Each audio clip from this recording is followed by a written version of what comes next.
Grande abraço, telespectadores. Está no ar mais uma edição do programa Momento Saúde, programa de prestação de serviço ao telespectador. Hoje vamos falar de algo extremamente importante na vida do ser humano, que é a cirurgia plástica, que tem a cirurgia corretiva, a parte da estética, e também tem aquelas que acontecem em virtude de acidentes.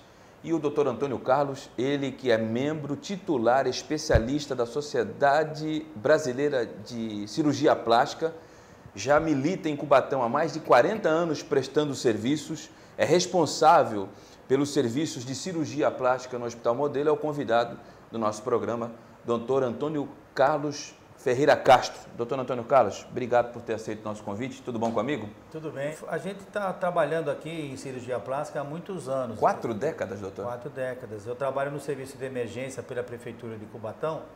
A gente faz aqui a cirurgia plástica reconstrutora, tentando abreviar os problemas futuros. Nós somos um dos únicos poucos da Baixada, no Santa Casa de Santos, que tem esse serviço de cirurgia plástica de emergência no hospital. No pronto-socorro seria aqui o conveniente.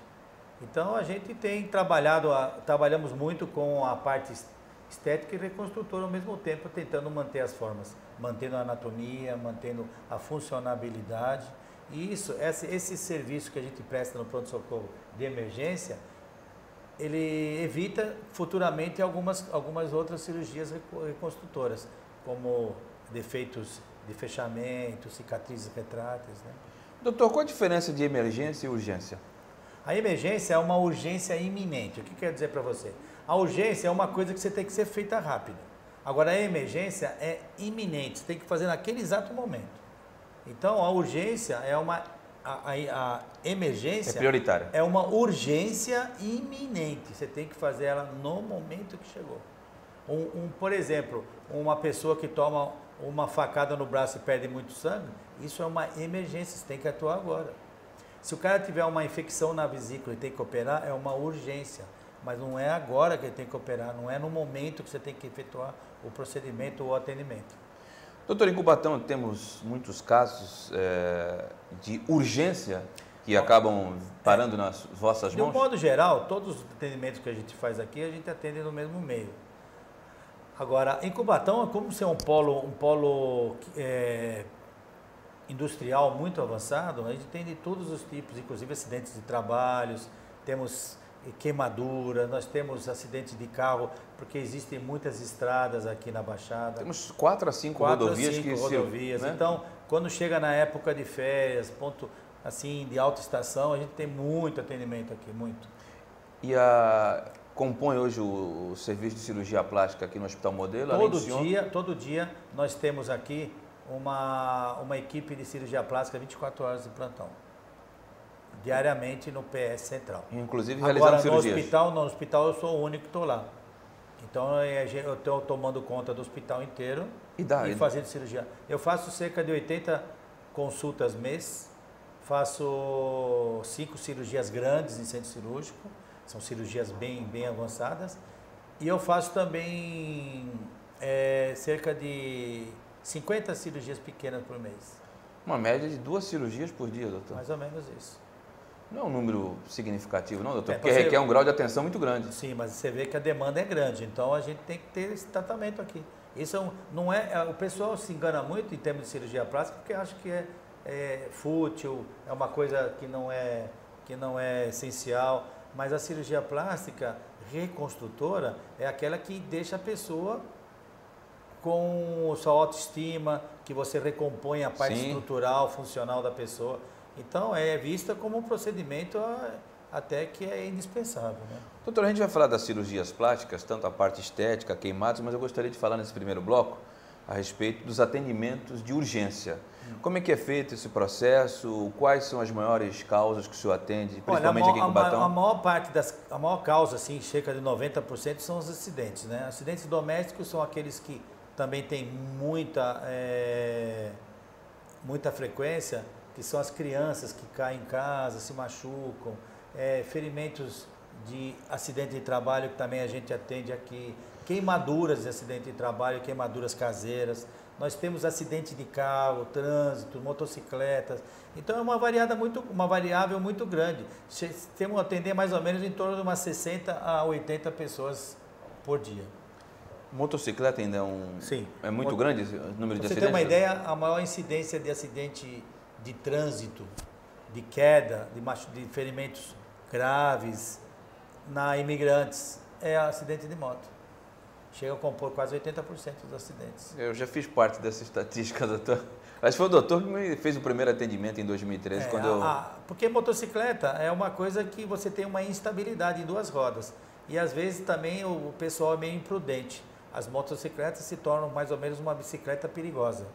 E aí os acidentes são os mais variados possíveis. E doutor, quando o senhor está de plantão, é de madrugada, de dia, não tem horário? Não tem horário. Pronto-socorro, 24 horas de emergência. Urgência e emergência. E as cirurgias plásticas, doutor? Tem o outro ramo da cirurgia reconstrutora. Apesar que a gente tem trabalhado também nesse setor, tem as cirurgias estéticas. As cirurgias estéticas, como eu falo, não é nada de fútil ou então dispensável. É uma cirurgia plástica estética, é aquela que a paciente procura retomar aquela consciência, aquela forma antiga, entende? Ela busca uma compensação, talvez emocional, sim, como se fosse assim, a busca pelo equilíbrio, porque a pessoa tem que estar bem com ela mesma. Doutor, eu dizer que a cirurgia plástica, elas muitas vezes, ele evita até uma depressão, é uma informação correta, não? Sim, às vezes a paciente com depressão, às vezes por causa de uma anatomia que ela perdeu, principalmente depois da gravidez, a mulher em si, ela às vezes faz uma cirurgia plástica, ela recompõe aquela autoestima dela. E se ela recompõe a autoestima dela, ela pode desenvolver mais uma situação de conforto para ela continuar a vida dela.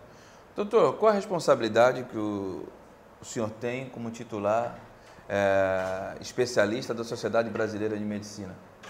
A responsabilidade? Exato. Talvez é fazer um trabalho de conscientização da população em que a cirurgia plástica em si não é só a cirurgia em si. Ela tem que estar associada com a parte psicológica, a parte funcional. Tudo isso ela entra em uma espécie de um ciclo em que a pessoa pode observar e desenvolver isso com o tempo, né? E o senhor, como a gente já disse durante a entrevista, é responsável pelo serviço de cirurgia plástica no Hospital Municipal. Há quanto tempo já, doutor? Desde a fundação do hospital. Desde a fundação não, porque o hospital foi feito, ficou um tempo desativado tudo, mas desde o início. Eu acho que foi em 2004 ou 2003 que o hospital já está mais de uma década, então, já como responsável. Mais ou menos 12, 13 anos já como responsável. E a coisa progrediu, doutor, em termos de medicina, em termos de tecnologia? As técnicas que nós temos aqui são técnicas desenvolvidas com o tempo, né? Mas as técnicas mais, assim, que causam impacto é aquelas que a gente se executa pela própria experiência. A gente aprende uma técnica, mas a gente vai transformando e vai adaptando de acordo com cada profissional. É assim que o cirurgião plástico faz. Quanto mais experiência ele tem, mais ele desenvolve a sua própria técnica, uma técnica pessoal. Mas as técnicas hoje usuais, elas não têm muita mudança, não. Elas podem mudar em alguma coisa, alguma filigrana ou algum pequeno detalhe, mas as técnicas básicas ainda continuam as mesmas. Doutor, o senhor já se formou há muito tempo, o senhor já milita há 40 anos, são 6 anos para ser clínico geral, mas 3 no mínimo de especialização. O senhor já tem tempo? 3 anos em cirurgia geral e depois mais 3 anos em cirurgia plástica. Ou seja, o senhor estudou 12 anos? 12 anos. 12 anos para sair básico, né? Que a gente começa depois a aprender as especializações. Exatamente. Não, a gente começa a pegar a experiência depois de um determinado momento. Sim. Quando você termina a cirurgia plástica, você está apto e capaz de fazer qualquer tipo de cirurgia. Mas sempre vai aparecer um caso que ele vai ficar em dúvida de alguma coisa. É assim que a gente forma experiência em qualquer coisa. Muito bem, este é o Dr. Antônio Carlos, ele que há 40 anos presta serviços à população da cidade de Cubatão, é titular especializado da Sociedade Brasileira de Cirurgia Plástica, é o convidado do Momento Saúde. Vamos a um breve intervalo e já retornamos.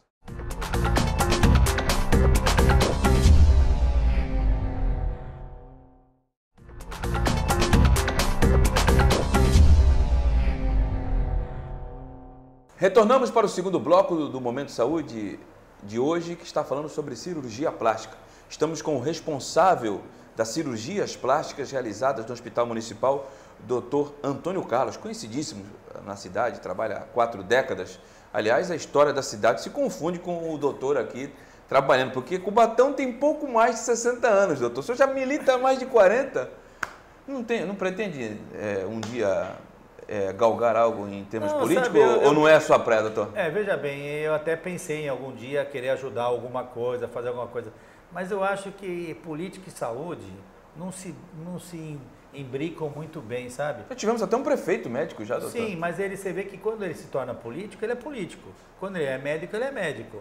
Se você for militar os dois, você começa a confundir as coisas. Eu acho que política não cabe bem com saúde. Se você quiser fazer política, você pode fazer política. Eu acho válido quem gosta, mas política com a saúde não dá certo. Então, o senhor já desistiu dessa ideia? Desisti da ideia. Pode ser que futuramente, como você falou, se eu procurar uma aposentadoria ou fazer alguma coisa, pode ser até que eu me embrenhe por esses... Carisma para isso o senhor tem. Obrigado, mas é que ainda não acho o tempo de fazer isso. Doutor, agora vamos falar um pouquinho dos queimados. Existem 3 etapas de queimadura ou tem mais? Sim, as queimaduras, começando pelo caminho, é uma lesão que você tem do tegumento da pele. Uma queimadura é uma lesão externa que você tem comprometimento da pele. Essa queimadura ela pode ser variada de acordo com a intensidade. Pode ser, depende da intensidade, do calor e depende do tempo que você está queimando. Então, ela pode se classificar em primeiro, segundo e terceiro grau. Primeiro grau, as queimaduras solares são mais superficiais. As queimaduras de segundo grau são aquelas que apresentam bolhas, que são causadas por líquidos que causam queimaduras. Pode ser atrito também, doutor? Atrito já é uma queimadura talvez até de terceiro grau. Esses pessoal que cai de moto, rala braço, tudo, eles podem ter uma queimadura de segundo grau, mas a maior parte é tudo de terceiro grau. Eu tive uma de segundo, doutor. Quando eu jogava bola, era magrinho, faz tempo. Eu fui dar um carrinho e pegou no cal. E acabou me dando uma queimadura de segundo grau. Eu tive problema, fez bolha. Porque a queimadura que você teve é uma queimadura química, que também causa isso. Os ácidos, os álcalis, que seria a soda cáustica, o cal. Tem alguns produtos químicos, até álcool. Você pode queimar com queimadura química. Agora, o álcool com fogo já é uma queimadura diferente. Sim. Então, as queimaduras elas são muito variadas. É difícil uma pessoa só com um tipo de queimadura. Geralmente, do sol, ela tem de primeiro e segundo grau. Uma pessoa que queima química, ela pode ter segundo e terceiro grau. Então, geralmente, essas queimaduras são mistas. Isso aí é só para efeito didático de primeiro, segundo e terceiro grau. E o senhor tem recebido o maior número de pacientes em qual classificação dessa? Aqui doutor? nós pegamos muito segundo grau. Segundo grau. Primeiro grau é dar mais desidratação, a pessoa fica com perde líquido pela queimadura. Aquela queimadura que fica vermelha, a queimadura do sol. Sim. E a queimadura de segundo grau geralmente são os mais produzidos. Normalmente, a maior parte das queimaduras que nós pegamos aqui no pronto-socorro são todas elas de caseiras, né? São elas dentro da casa. É criança que puxa a panela, se queima. É a mãe que deixa o ferro perto da criança. É a criança que põe a mão no forno quente. Então, as queimaduras dentro de casa são as mais comuns. E essa queimadura de segundo grau, a pele retorna ou nem sempre? Normalmente, na primeiro e segundo grau, a pele retorna, há uma cicatrização, porque não chegou a queimar toda a pele. A epiderme, nós temos 7 camadas. E a queimadura ela pode atingir as camadas mais profundas. A terceiro grau, você queima a parte mais funda da pele. E aí você não tem regeneração. Então, a terceiro grau, normalmente, ela deixa cicatrizes fortes. E aí, muitas vezes, tem que fazer enxerto. Às vezes, não. Queimadura de terceiro grau, normalmente, ou é retalho ou é enxerto. Agora, de segundo grau, você pode retornar. Você pode retornar a pele na qualidade que era antes. Só que pode dar manchas hipercrômicas. O que é mancha hipercrômica? É a mancha escura ou a mancha branca. Isso aí depende muito dos cuidados que ele vai ter no pós-operatório.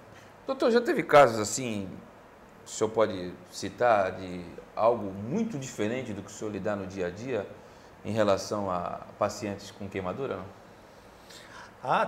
Tem queimaduras aqui que você não acredita que aconteceu, né? Pessoas que ficam presas, entaladas entre dois metais com temperatura altíssima, com queimaduras de necrose, até fica preta a queimadura da paciente. E o paciente vivo. Então tem várias, tem queimaduras ácidas de rosto, de mão, de pés, que causam deformidades futuras. O senhor trabalha em né? outras cidades também, além de Cubatão, né, doutor? Não, trabalhei em Santos, trabalhei em Guarujá, trabalhei em todos os lugares, como qualquer médico. Mas hoje o senhor só trabalha em Cubatão? Só em Cubatão e em Santos com o meu consultório. Eu acredito que por ser uma zona industrial, uma área industrial, em razão do polo petroquímico, o senhor deva receber alguns pacientes com coisas absurdas. Algo que em Santos já não é tão comum no seu escritório, no seu consultório particular. Veja bem, a Santa Casa é um ponto de referência básico na Baixada, que pega tudo. E quando eu trabalhei na Santa Casa de Santos, a gente pegava todos os materiais que podia, trabalhava com tudo, né? Todos os pacientes. Agora, aqui em Cubatão a gente pega algumas coisas diferentes, mas mesmo assim a gente ainda tem coisas que a gente não vê lá e vê aqui, e não vê aqui e vê lá.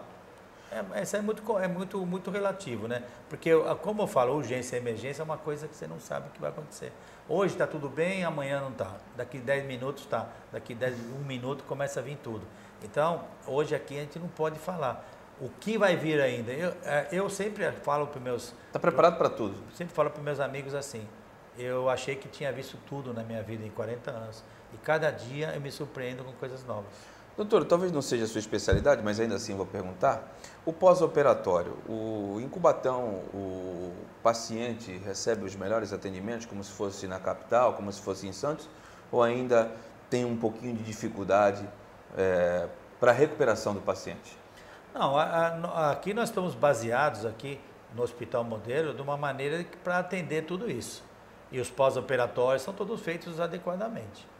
Então, sempre foi ponto de referência o Hospital de Cubatão. Inclusive, há uns anos atrás, ele foi considerado o melhor hospital da Baixada. O melhor da região, é verdade. Então, 2000 e 2009, se não falha a memória. E a gente tem lutado contra problemas de crises econômicas, situação financeira dificultada por todo mundo no país inteiro. Mas mesmo assim, a gente procura dar o máximo possível para os pacientes. Os pacientes estão muito bem atendidos em Cubatão em relação, por exemplo, a outras cidades. São Vicente, Praia Grande, então a gente tem... Porque é comum receber paciente dessas cidades. Aliás, não é comum, é constante, né? Tem pessoas, hoje mesmo de manhã, atendi um paciente que se acidentou lá em Humaitá, pegou o ônibus, veio até aqui para ser atendido. Área continental de São Vicente. É uma área continental de São Vicente. Então, aumentou muito aqui a nossa demanda. Nós atendemos muita gente aqui de São Vicente, de Praia Grande, até de Santos. Doutor, no seu consultório particular também o senhor realiza cirurgia, só que é mais na parte estética ou não? Lá no consultório eu realizo as partes estéticas, né? Que são cirurgias em que tem rejuvenescimento facial, rejuvenescimento de mama, abdômen, lipoaspiração. São aquelas cirurgias que o cirurgião plástico faz no decorrer do dia a dia da gente. A maioria das pacientes são mulheres porque, creio eu, que elas se preocupam mais do que os homens, mas os homens também estão começando a se preocupar, né, doutor? Antigamente 90% era mulher, ou até mais. Hoje não, hoje já caiu bastante. Hoje temos 70%, até 65% no meu consultório são todas mulheres. Agora os homens aumentaram muito. E, doutor, ainda é uma cirurgia cara para a mulher que está meio fora de forma, quer ficar assim, fazer aquela recalchutada? É que eu falo, sabe? Eu fico brincando com os pacientes. Aí eu falo, doutor, é caro. Eu falo, não, a cirurgia não é cara, é que a gente ganha pouco. Então, porque a cirurgia hoje, ela se torna... E os convênios não cobrem, né, doutor? Não, os convênios não cobram estética porque eles acham que isso aí é supérfluo. Só que se você for ver, avaliar um paciente que está com problema psicológico por causa de uma cirurgia, e você faz a cirurgia e melhora, só que o convênio não vê assim. O convênio não quer gastar, não quer fazer cirurgia plástica. Mas nem parte de anestesia, absolutamente nada, doutor? Nada. É um pacote fechado. Se você autorizar a cirurgia, você pode usar o hospital e o anestesista. Senão, você não pode usar. E a crise também pegou esse ramo ou não, doutor? Pegou, caiu bastante aí, porque o pessoal hoje não sabe como é que está com essa crise financeira do país, né? Com esses problemas todo econômico, o pessoal segura o máximo possível. Mas é uma coisa que ainda vai melhorando com o tempo. Já passei por várias crises assim, mas por enquanto agora a recessão está brava. A recessão em todos os setores, não é só na cirurgia. Verdade. Todos os setores, você vai ver setor comércio, carros, prédios. Uns mais, outros menos, né, doutor? Verdade. E doutor, e como é que é lidar com essa diferença gritante aqui em Cubatão, com os atendimentos de urgência principalmente, o senhor tendo que lidar com situações... como eu mesmo disse, são atendimentos de urgência. Sim. E no seu consultório, mais lidando com a parte estética. Como é que é trabalhar isso na mesma semana, com situações totalmente distintas? Então, eu acho isso aí uma coisa interessante, porque uma coisa leva a outra. Eu acho que ambas as partes fortalecem ambas as partes. Então, quando eu trato com o paciente aqui na tema de urgência e emergência, eu procuro aplicar a parte estética da cirurgia. E lá na estética, quando eu for fazer estética, eu procuro fazer a parte de reconstrução. Então, eu acho que são ambas que se fortalecem uma com a outra. E se completam. E se completam. Muito bem, este é o programa Momento Saúde, programa de prestação de serviço ao telespectador. Estamos recebendo uma verdadeira aula de cirurgia plástica do Dr. Antônio Carlos. Vamos a um breve intervalo e já retornamos.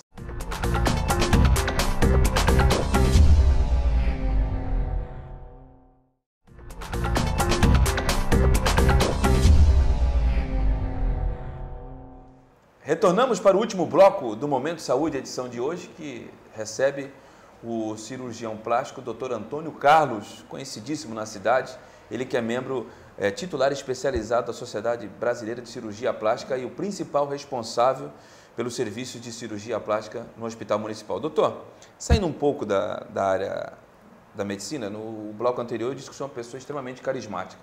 Isso ficou evidenciado, provado, comprovado, contra fatos não há argumentos, porque em 2015, a Câmara Municipal de Cubatão, local onde o senhor também prestou serviço durante 3 anos, e de forma brilhante, o senhor foi homenageado numa propositura do vereador Severino Tarcísio da Silva, o Doda. O senhor foi homenageado pela bancada do PSB e parecia jogo de futebol, porque tinha uma torcida frenética, não só de funcionários, como também de pacientes do senhor. Como é que o senhor viu essa homenagem, primeiramente? E segundo, o senhor não citou em rede social, não falou para exclusivamente ninguém, e aquela dezenas de pessoas comparecendo e extremamente felizes pela homenagem justa que o senhor recebeu. Eu avalio isso como um resultado, um produto do trabalho que a gente realiza aqui. Então, eu agradeço a todos eles que foram lá, não comentei nada com ninguém, e inclusive até para o ilustríssimo vereador Doda, que é meu amigo pessoal, eu até falei para ele que se fosse político eu não queria essa homenagem. Mas como era apesar técnica... como que foi um negócio que eu vi que não tinha nada de coisa, eu fui. Então eu me senti lisonjeado também, e eu vi isso como resultado do trabalho que eu faço há muitos anos, porque eu trato todo mundo da mesma maneira que eu gostaria que fosse tratado. Aliás, isso é um princípio meu.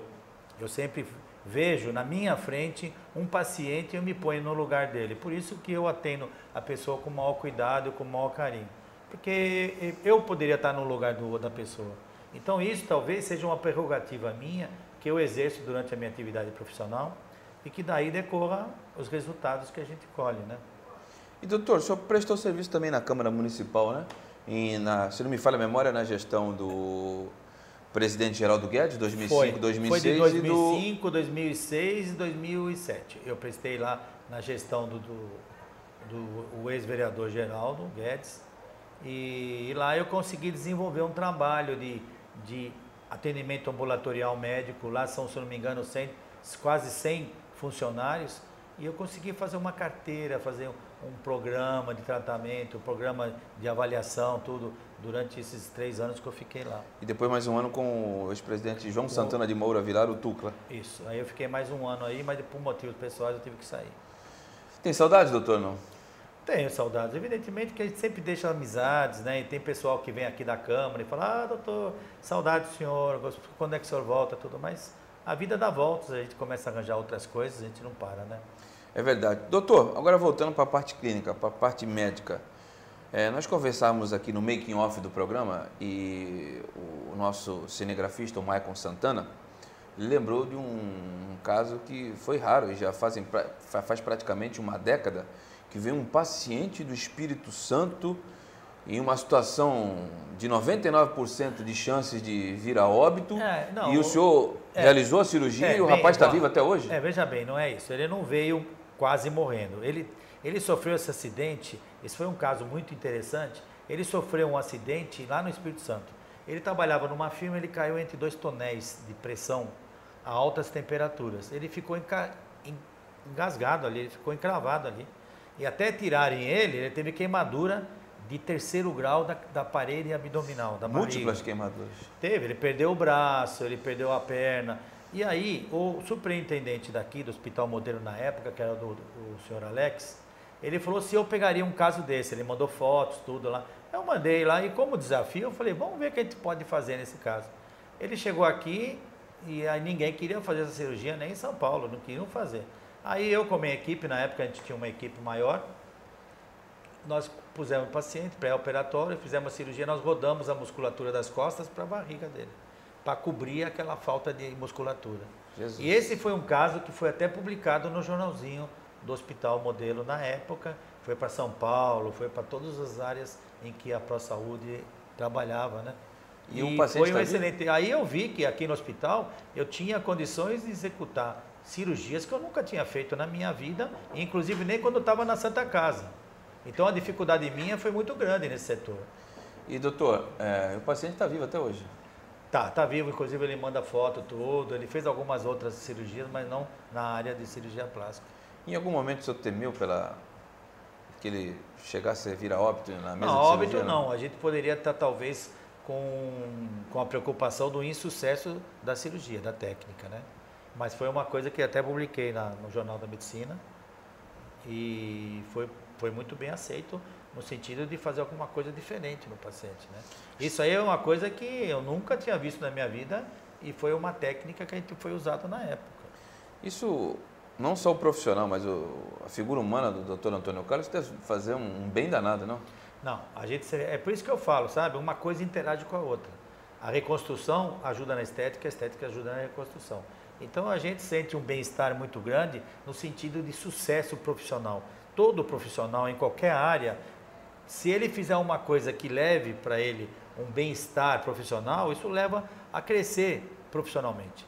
Então você começa a se sentir melhor, você começa a ter autoestima prolongada, você tem... Isso aqui são coisas que não adianta, é só quem passou por isso ou quem vai passar é que vai sentir isso. Doutor, já passamos da metade do último bloco.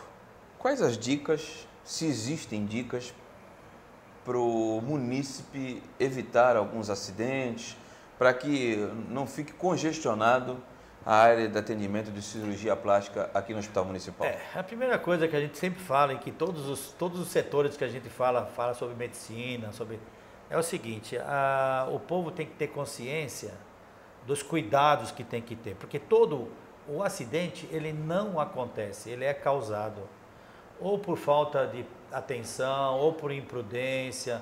Então, a pessoal tem que começar a conscientizar, porque ninguém acha que vai acontecer as coisas com alguém. Eu não vou cair de moto, eu não vou subir na escada, eu não vou cair da escada. Então, é isso que acontece. A imprudência, a segurança, a falsa segurança é que leva os acidentes. Então, a gente sempre fala para o pessoal ter consciência, prestar atenção nas coisas, evitar os acidentes domésticos, mães deixando garrafa de álcool perto de criança, mãe deixando entrar na cozinha com o ferro ligado, com produtos ácidos em cima da mesa, venenos tóxicos que a criança ingere.